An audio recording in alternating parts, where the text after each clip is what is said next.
U ovom trenutku, dok sad pričamo, situacija se komplicira na Bliskom istoku. Naime, snažna američka flota predvođena nosačem aviona krenula je prema Iranu, nalazi se vrlo blizu da može operativno djelovati. Situacija se komplicira kao navodni razlog želje Amerikanaca da interveniraju, to da su bile velike demonstracije koje su bile u Iranu i u kojima je bilo dosta poginulih prosvjednika, ali i snaga sigurnosti. Međutim, Sjedinjene Američke Države su dodatno zaprijetile kad je Iran objavio u jednom trenutku da će provesti smrtne kazne nad nekolicinom prosvjednika koji su zarobljeni, koji su hvaćeni s oružjem i tako dalje. Međutim, onda je Iran ipak povukao ručnu kočnicu i odustao od toga. Međutim, sad taj flota također ide prema Iranu. Naravno, Izrael, to je njihov trenutni premijer Benjamin Netanjahu, on osobno smatra da je on praktički postigao pobjedu u ratu sa Hamasom i da je prva faza završila. Prva faza je bila ta da je zahtijevao povratak svih koji su bili zarobljeni 7. listopada, znači i oni koji su ubijeni u međuvremenu. Mnogi od njih su ubijeni zbog izraelske vatre, zato što je Izrael sa tepisima zaravnao u potpunosti pojas Gaze. Taj pojas Gaze je 5 km kvadratnih manji od otoka Brača, s tim da na tom području je živjelo nešto preko 2,3 milijuna stanovnika, a sad je taj broj pao zbog mrtvih. Službeni broj je negdje preko 70.000 mrtvih. Naravno, taj broj se Zapad ne priznaje, zato što je to više manje ne priznaje, zato što je to broj koji je objavio Hamas. Međutim, osobno smatram da taj broj u svakom slučaju daleko veći iz više razloga. Jedan od razloga je taj što imate značajan broj ljudi koji su zatrpani u ruševinama, oni do sada nisu izvađeni, a također imate i značajan broj onih koji su našli izraelske oružane snage i one su ih odnijele sa sobom i stavile na mjesto gdje je najvjerojatnije ukopale, gdje vjerojatno nikada neće biti pronađeni. Znači, prvi uvjet što se tiče tvrdnje Benjamina Netanjahua da je pobjedio, to da se vrate svi živi i mrtvi. Zadnji mrtvi je vraćen nedavno, to je bivši major izraelskih oružanih snaga. Nahvalili su ga da se borio i kad je već bio ranjen, da se borio do kraja, do zadnjeg metka i tako dalje. Usput je naravno jedno krilo u Likuda kritiziralo bivšeg američkog predsjednika da im nije dao dovoljno oružja, da u jednom trenutku nisu imali dovoljno streljiva, pa da je zbog toga su imali veće gubitke vojnika. Koliki je točan broj vojnika, to se ne zna, međutim zna se sigurno da je jako loše prošla ona prva koja je ušla na pojas Gaze, jedna najelitnija izraelska brigada Golani. Imali su dosta mrtvih, međutim poslije su se izmjenjivali i dok je taj rat trajao 2 godine, praktički u kontinuitetu, imali ste situaciju da se prvi put dogodilo da su izraelski vojnici se odbijali vratiti u svoje postrojbe, da sudjeluju u daljnjim operacijama koje se odvijale na području Gaze. Drugi uvjet što smatra Benjamin Netanjahu kao svojim ključnim uspjehom je to da ne želi ni na koji način da u ekipi koja će nadgledati mir sudjeluju i Turska i Katar. Naravno, Katar ne žele zato što su Katar je previše propalestinski orijentiran, a što se tiče Turske, tu nisu zainteresirani iz više razloga. Jedan je od njihovih sad sve žešćih sukoba na području Sirije i naravno Sjedinjene Američke Države su u Siriji dugo vremena podržavale Kurde, međutim sad se vidi da su se izmakli, čak i zarobljenici koji su bili od ISIS-a, koji su kontrolirali zatvore gdje su bili zatvoreni u sjevernom dijelu Sirije gdje su bili Kurdi držali. To se prebacuje sada u Irak jer se smatra da će to područje koje su do sad kontrolirali Kurdi sjeverne Sirije preći pod kontrolu takozvane sirijske slobodne vojske. Međutim, tu iza te vojske naravno stoji Turska i Turska to polako potiskuje. To znači da je tu ispod žita u stvari postignut nekakav dogovor između Sjedinjenih Američkih Država i Turske, to jest između Tadžipa Erdogana i Donalda Trumpa, što u svakom slučaju je za Kurde samo jedan u nizu povijesnih događanja kad su bili ostavljeni na vjetrometini. Prvo budu iskorišteni za interese, nekad za interese Velike Britanije, sad su bili za interese Sjedinjenih Američkih Država i ostavljeni su na cjedilu. Situacija se dole također vidi se da se komplicira jer su čak i Velika Britanija prebacila dio svog zrakoplovstva je prebacila da može dati podršku Sjedinjenim Američkim Državama. Ono što Izrael smatra da se može dogoditi, a to je da Iran, ukoliko bude napadnut, udari i po Izraelu. Da li će se to dogoditi ćemo vidjeti, ali Iran je već poslao upozorenje da će u svakom slučaju udariti po američkim bazama ukoliko bude napadnut, s tim da oni imaju i potencijala da mogu izvršiti napad ukoliko procijene da to žele i da mogu ili da i to neće previše skupo koštati, da izvrše napad i na nosače aviona, jer ove rakete s kojima raspolaže Iran i ne samo Iran, one bi mogle ugroziti sigurnost nosača aviona bez obzira s kojom zaštitom oni u ovom trenutku raspolaže. Treći dio koji je jako važan za Benjamina Netanjahua, to je razoružanje Hamasa. Međutim, Hamas ne vidim kako i kao demilitarizacija cijelog pojasa Gaze, ne vidim ko bi mogao pristati na to. To bi značilo da bi ti Palestinci koji tamo žive prije ili kasnije bili eliminirani na ovaj ili na onaj način sa tog prostora, jer demilitarizacija znači da bi ostali potpuno nebranjeni. Vidjeli smo kako je to na našem prostoru ovdje u Hrvatskoj djelovalo kad smo imali Ujedinjene narode ili sad kad će oni imati neke trupe, kad zagusti one su uvijek sklone, to je bilo i u Srebrenici, to je bilo i kad smo imali situaciju u ovim područjima, ovih 27% Hrvatske što je bilo okupirano. Ono što je važno za reći da tu nije samo Hamas se borio protiv izraelskih oružanih snaga, nego se tu borio i islamski džihad, a borio se i Narodni front za oslobođenje Palestine. To je ova bila ljevičarska pro-marksističko-lenjinistička, pro-komunistička za vrijeme Đorđa Habaša koji je bio njihov šef. On je inače bio liječnik i između ostalog je bio kršćanin. I oni su se također uz Hamas su se borili protiv izraelske intervencije. Ono što i u samom Izraelu postoji velika podjela što se tiče događanja, jer mnogi smatraju da ovo što priča danas Benjamin Netanjahu, da je to u stvari isključivo u njegovu obranu. Znamo da je zbog ovog kriminala zbog kojeg je optužen tražio da bude aboliran. Za njegovu aboliciju se zalaže i aktualni predsjednik Sjedinjenih Američkih Država Trump. Da li će se to dogoditi ili neće, to ovisi od izraelskog predsjednika Herzoga. On je sam nekoliko puta izjavio da bi prvi preduvjet bio da onaj koji bi htio biti aboliran, on bi morao prvo priznati svoju krivnju i onda na osnovu priznanja krivnje da bi se mogla napraviti abolicija.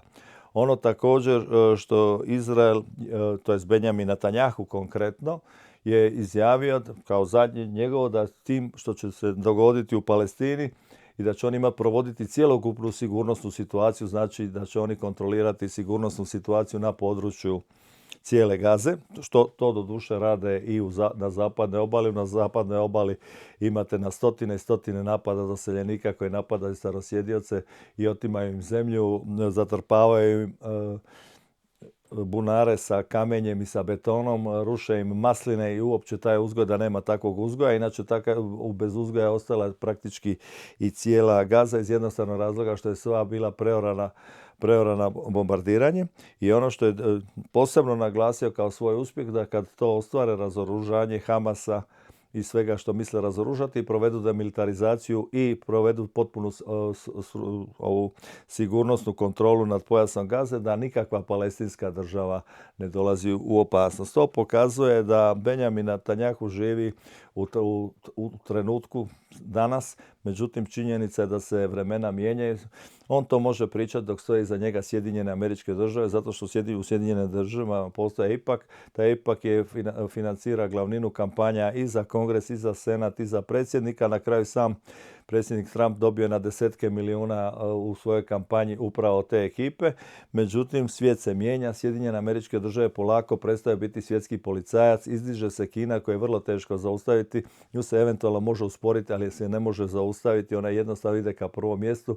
Sjedinjene Američke Države ovakve kakve jesu idu polako, ali sigurno prema drugo mjesto, s tim da im već polako, ali sigurno i Indija, što se tiče ukupnog bruto društvenog proizvoda, polako, ali sigurno napreduje i pitanje vremena kad će Indija, zahvaljujući tome što je u međuvremenu postala i najmnogoljudnija zemlja na svijetu, kad će se ona uspjeti popeti na drugo mjesto. To znači da će Sjedinjene Američke Države otići na treće mjesto. U takvoj situaciji Izrael će se naći u nebranom grožđu. Prema tome, da bi se Izrael zaštitio, jedino rješenje je uspostava palestinske države i to da krenu pregovori, ali ne na silu, mi hoćemo ove, nećemo one. Recimo kao što sad Izrael inzistira da Turska ne može sudjelovati u ovom mirovnom planu u Gazi, ni Katar.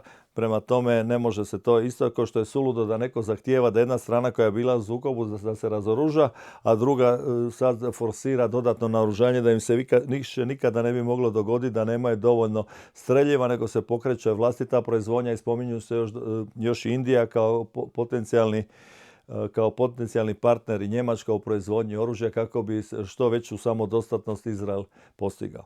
Da bi se Izrael sačuvao, Izrael nema nikakvog razloga da se ne sačuva, i upravo to da se formira palestinska država uz Izrael. Na taj način bi bili zaštićeni i Židovi i Arapi koji žive u okruženju, naravno uz jamstva velikih sila tipa Kina, tipa Sjedinjene Američke Države, tipa Indija, tipa Rusija. To je vrijeme koje polako, ali sigurno dolazi. Sa ovim susjedima koji se sad nalaze vrlo teško se može bilo što postići iz jednostavnog razloga što je u međuvremenu u zadnjih 20, 30, 40, 50 godina jednostavno su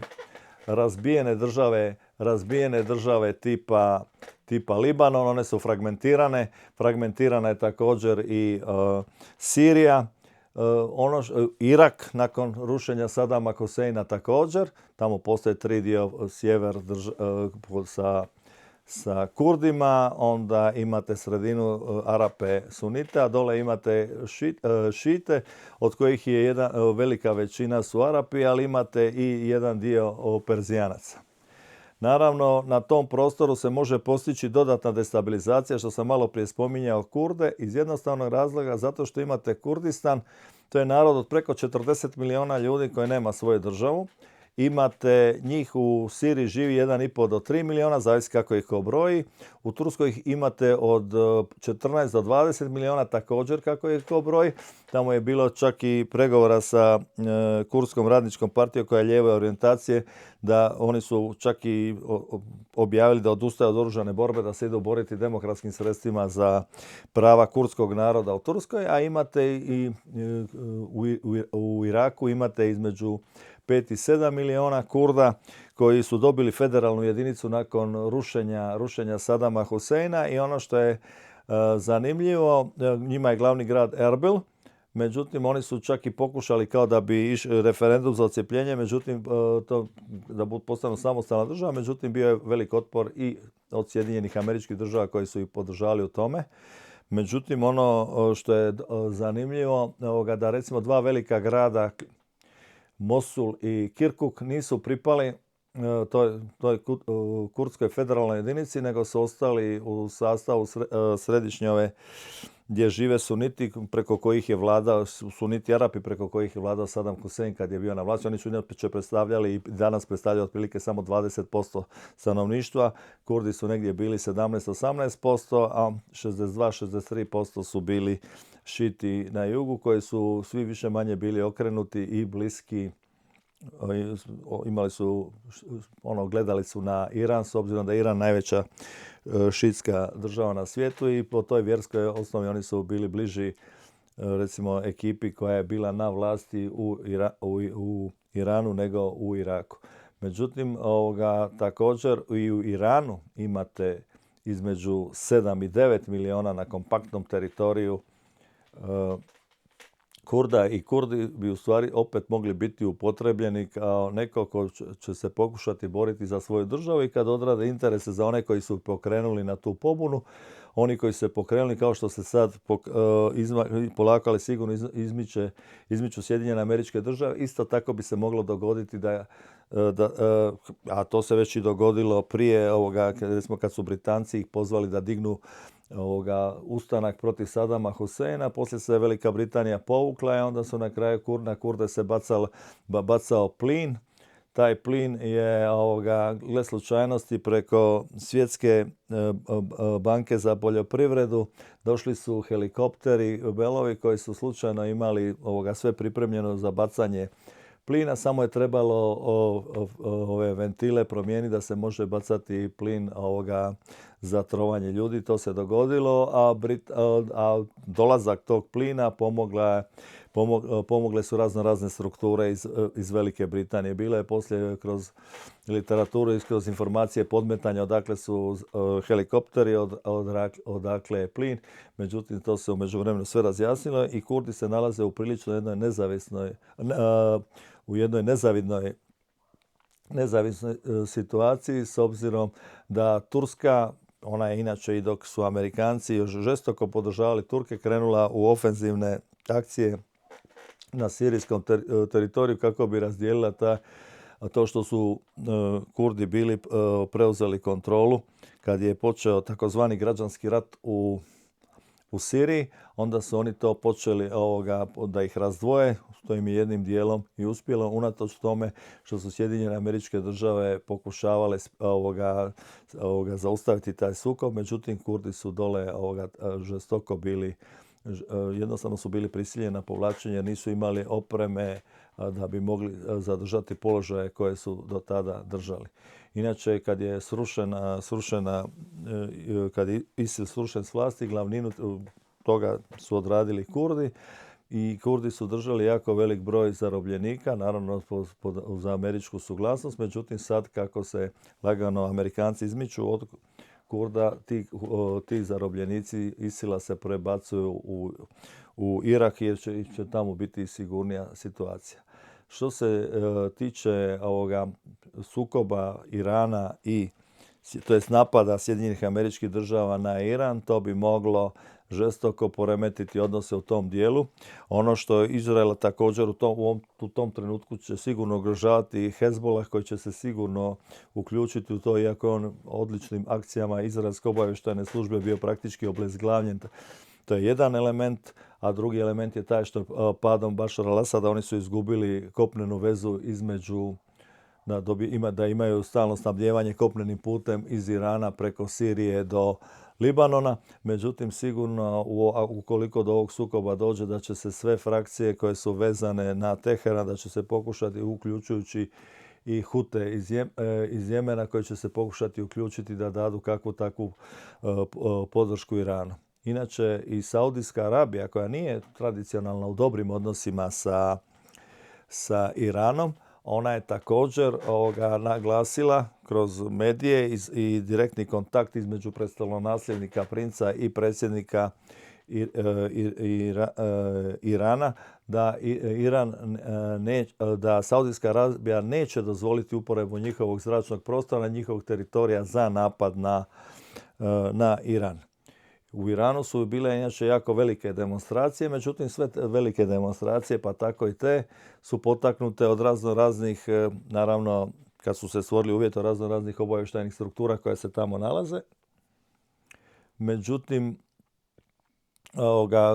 povod je bio štrajk trgovaca, a štrajk je krenuo zbog toga što su sankcije traju praktički od 79. američke, to je zapadne sankcije nad Iranom, dolaskom Homeinija na vlast, a u stvari pao je rijal na preko 1500 rijala za $1. To je bio veliki, bitno je pao standard, inače nizak, a sad je još dodatno pao. Iran ima problema i sa pitkom vodom, tako čak da se razmišlja i o preseljenju glavnog grada da se preseli na neko drugo mjesto jer ovdje je više neizdrživo što se tiče dugotrajna suša, nedostatak vode i tako dalje. Međutim, kako je to sve krenulo, onda su se umiješale razne obavještajne službe. Međutim, tu su im u jednom dijelu pomogli Rusi, jer su im oni su i Ruska federacija, to je njihove obavještajne sustav, imaju susret sa Starlinkom i kad su oni blokirali svoj internet da ovi koji su potaknuti na pobunu da im prekine komunikaciju, onda je krenuo Starlink u upotrebu, međutim taj Starlink su spriječili upravo ruski eksperti za to. I ono što je dodatno pokazalo da Iran možda u ovom trenutku dobija podršku i to otvoreno dobija od Kine zato što je nekoliko desetaka teretnih zrakoplova sletilo u Iran, a oni sigurno nisu prevozili kikiriki i banane, nego se radi o vjerojatno najsofisticiranijem oružju, jer prošli put kad je bio napad na Iran, iranska protuzračna obrana je praktički bila u potpunosti blokirana na ovaj ili na onaj način i elektronski, a ista situacija slična se dogodila i u Venezueli, da praktički sustavi protuzračne obrane nisu funkcionirali zato što su bili blokirani. I vjerojatno je to sada neka nadogradnja da bi oni mogli reagirati na zadovoljavajući način ukoliko dođe do američke intervencije u Iranu, s tim da se Izrael sprema na odgovor i zaprijetio Benjamin Netanjahu da to Iran nikada nije doživio, to što će mu se dogoditi. Međutim, ne smije se zaboraviti da Iran također raspolaže jako velikim brojem raketa kojima može gađati i taj pokazuje u prošlom napadu da taj obrana i prve, druge i treće razine nije funkcionirala, čak ni obrana koji je provodio tad američki, koji je vezan na cjelokupnu radarski sustav koji se nalazi od Irana. On je bio učinkovit negdje 50%. Međutim, ta prijetnja može znači da bi Izrael mogao upotrijebiti također i neku vrstu taktičkog nuklearnog oružja. Međutim, također ne smije se zanemariti ni mogućnost da Iran izbaci da Iran u svojima stavi uran i da jednostavno to budu takozvane, ako nemaju savršenije, najprimitivnije ove takozvane prljave bombe koje bi također mogle napraviti veliko. Jer Izrael je jako mali. Izrael je praktički nešto manji od prilike tu nešto malo više u stvari od pola Hrvatske. Prema tome to nije neka posebna širina, ali gledajte, u Izraelu nema jedinstva toga, mnogi su nezadovoljni sa aktualnim predsjednikom. Ja osobno smatram da je on najveća prijetnja Židovima, ne samo Židovima koji žive u Izraelu, nego Židovima u svijetu, jer on je sa ovim svojim izletima i napadima na x zemalja do sada, jer oni insistiraju na napadu na Iran i sad oni insistiraju na napadu na Irak i onda je insistiranje na napadu na Libanon i tako dalje. Naravno se osvrnu uz američko zeleno svjetlo, jer bez toga oni ne vjerujem da bi se u to usudili. On je u stvari digao na nevjerojatnu razinu antisemitizam, jer jednostavno takva situacija ne samo u Europi, nego i u samim Sjedinjenim Američkim Državama, da su studenti Židovi imali problema sa svojim okruženjem iz jednostavnog razloga što je dolazilo do sukoba između studenata, što se nikada prije toga nije događalo, da recimo na jednom Harvardu postoje takvi sukobi, na jednom Yale-u, MIT-u i tako dalje. Prema tome to je pokazalo da se diglo. Više puta sam govorio o tome da je svojom politikom i sustavnim bombardiranjem i načinom kako je to odrađeno u Gazi, da je tu se vidjelo da je trenutni premijer stavio na prvo mjesto sebe, na drugo mjesto je stavio svoju obitelj, na treće mjesto je stavio Izrael, na četvrto mjesto je stavio Židove izvan Izraela i na taj način ih dodatno ugrozio. Očekivati razoružanje Hamasa u ovim uvjetima, bez obzira u kojoj se lošoj situaciji nalazi, to je isto kao kad je bila pobuna u Varšavskom getu, opravdana pobuna Židova u Varšavskom getu da se spase, da ne budu pobijeni. Jer znamo da je u holokaustu ubijeno praktički skoro 6 miliona ljudi. Isto kao da su od njih tražili da se predaju, oni nisu imali izbora ili su trebali se boriti za zadnjeg, što se i borili do zadnjeg.